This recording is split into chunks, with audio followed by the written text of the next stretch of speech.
রোবলক্সে কিভাবে backup code বের করতে হয় সেটা দেখিয়ে দিব। তো ফার্স্টে হচ্ছে আমরা রোবলক্স গেমে চলে যাব, দেন হচ্ছে এমন একটা ইন্টারফেস আসবে। তো ডান দিকে নিচে দেখেন মোড়ের একটা অপশন আছে, তো মোড়ে ক্লিক করবেন।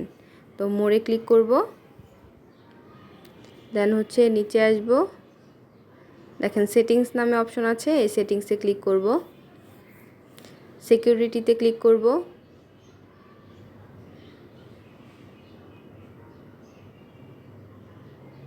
দেন হচ্ছে ইমেল সিকিউর এই অপশনটা অন করে দিব, ভেরিফাই করে নিব।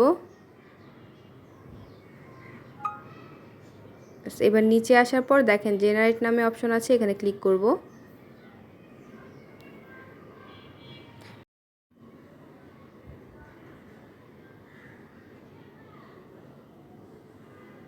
এখানে যে কোডগুলো আসবে সেগুলো হচ্ছে ব্যাকআপ কোড।